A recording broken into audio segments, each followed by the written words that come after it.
بسم اللہ الرحمن الرحیم وبہ نستعین۔ حضرات سامعین کرام، یہ موسم شادی کا بھی ہے۔ شادی کے تعلق سے چند بات عرض کرنے ہیں۔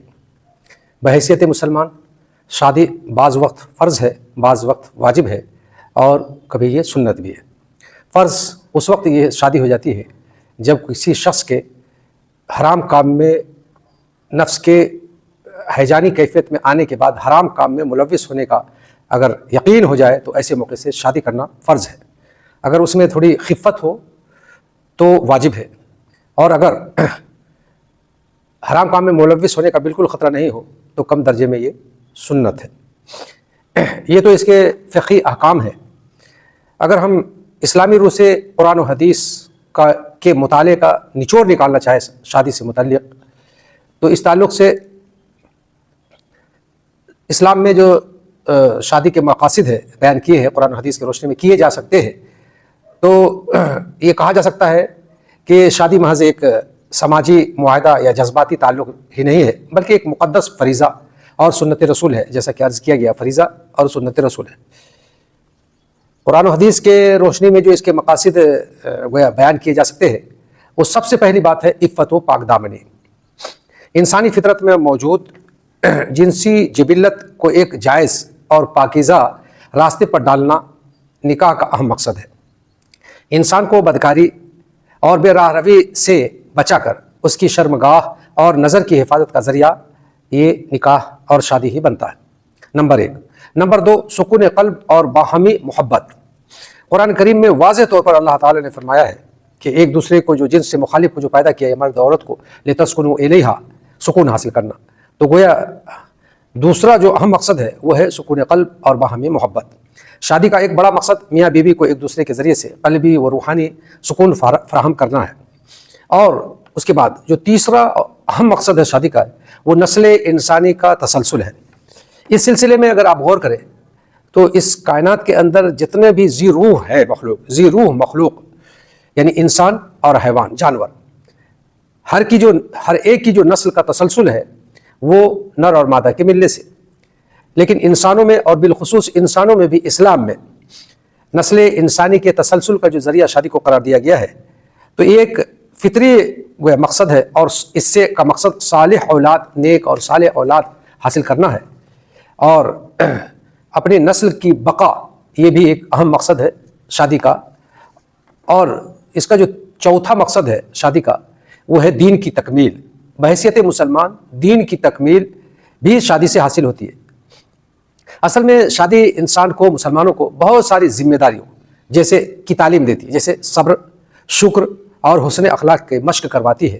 جو کہ ایک مومن کی زندگی میں کا اہم حصہ ہے۔ آپ میاں بیوی کے رشتے اور تعلقات پر جب ایک غائر نظر ڈالیں گے تو آپ پائیں گے کہ دونوں کو، میاں کو بھی اور بیوی کو بھی، ایک دوسرے کے مقابلے میں صبر کرنا اور شکر کرنا اور حسن اخلاق کا مظاہرہ کرنا، یہ تین بہت ہی اہم بنیادی چیز ہے، جو میاں بھی اور بیوی بھی ایک دوسرے سے متعلق ہو جانے کے بعد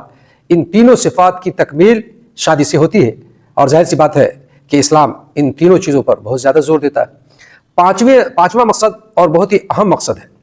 وہ ہے سماجی اور معاشی استحکام۔ معاشرہ، سوسائٹی، اس کا استحکام بھی شادی کے موقوف ہے۔ نکاح اصل میں دو خاندانوں کا آپس میں جوڑنے کا ذریعہ ہے، جس سے معاشرے میں مضبوط سماج اور ایک دوسرے کے درمیان، دو سماج کے درمیان روابط قائم ہوتے ہیں، اور اس سے ایک دوسرے سے دو خاندان کے ملنے سے ایک دوسرے کی ضرورت کی رعایت کرنا، ایک دوسرے کی خیر خواہی کرنا، ایک دوسرے کی ضرورتوں کا خیال رکھنا، اس طرح کی وہ چیزیں ہیں، یہ صفات ہے جو شادی سے حاصل ہوتے ہیں۔ بزرگوں، قرآن اور حدیث کے مطالعے میں کے بعد جو نچوڑ ہے وہ یہ 5 بنیادی شعبے میں آپ اس کو تقسیم کر سکتے ہیں۔ اس کے علاوہ جو کچھ بھی ہے وہ بالکل غیر ضروری اور لا حاصل ہے۔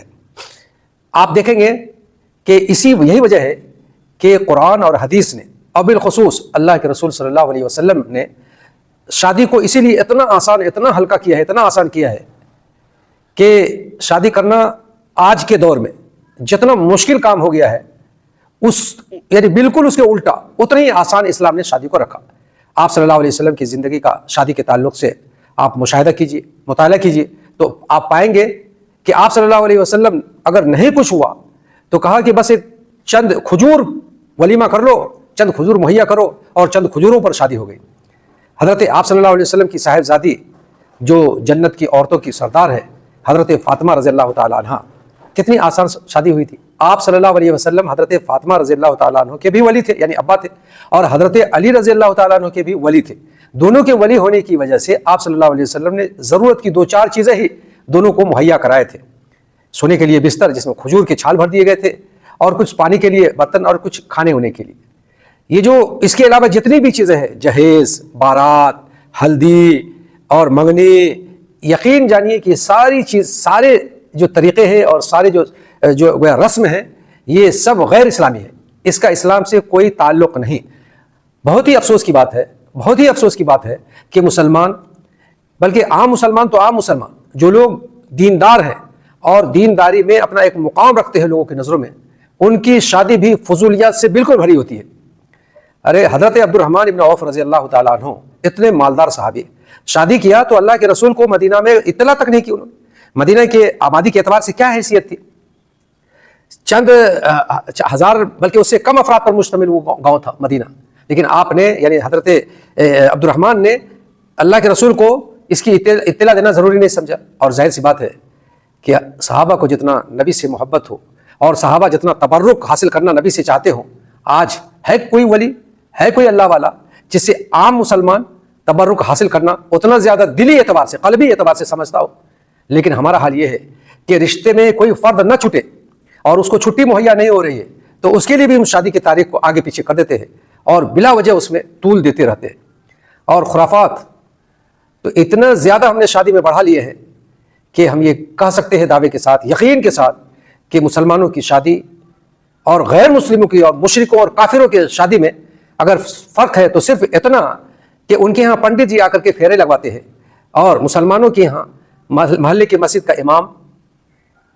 خطبہ دیتا ہے اور ایجاب و قبول کرواتا ہے۔ اس کے علاوہ میں سمجھتا ہوں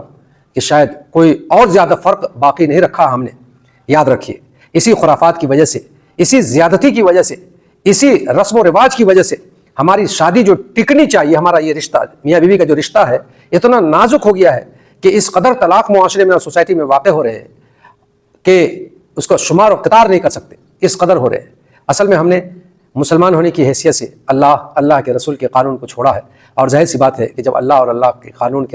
کو چھوڑیں گے تو ہمارے اوپر لعنت برسے گی اور ہمارے اوپر اللہ کا غضب ہوگا، اور جب اللہ کا غضب ہوگا تو یہی کچھ ہمیں ہاتھ میں آئے گا جو کچھ ہمیں ہاتھ میں ابھی آ رہا ہے، اور جس کی وجہ سے ہم پریشان ہیں، ہم پریشانی میں مبتلا ہے، اور ہم گویا بھاگے پھرتے ہیں کہ رشتہ ٹک نہیں رہا ہے، آپس میں محبت نہیں ہو رہی ہے۔ آپس میں محبت کیسے ہوگی جب غیر اسلامی طریقہ اختیار کریں گے؟ رشتہ برقرار کیسے رہے گا جب غیر اسلامی طریقہ اختیار کریں گے؟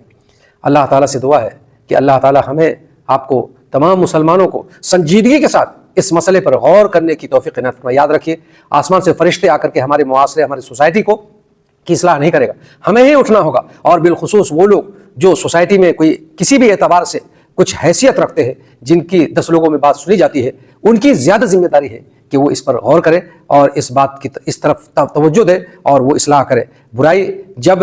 بڑوں کی طرف سے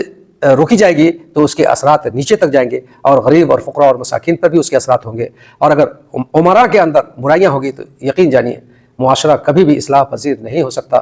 آئیے اس طرح کی بات سننے کے لیے ہمارے چینل کو سبسکرائب کیجئے، آپ لوگ سبسکرائب کرتے نہیں ہیں، سبسکرائب کیجئے اور دوسروں کو شیئر کیجئے، تاکہ اللہ تعالیٰ، ممکن ہے اللہ دل کو پھیرنے والا اللہ کی ذات ہے، اللہ تعالیٰ کسی کے دل میں یہ بات اتار دے اور وہ سنجیدگی کے ساتھ غور کرے، اللہ توفیق دے، اور جب اللہ کی توفیق ہوگی تو ضرور بھی ضرور اللہ تعالیٰ ہمیں گویا حق کو اختیار کرنے کی توفیق دے گا۔ وما علینا الا البلاغ۔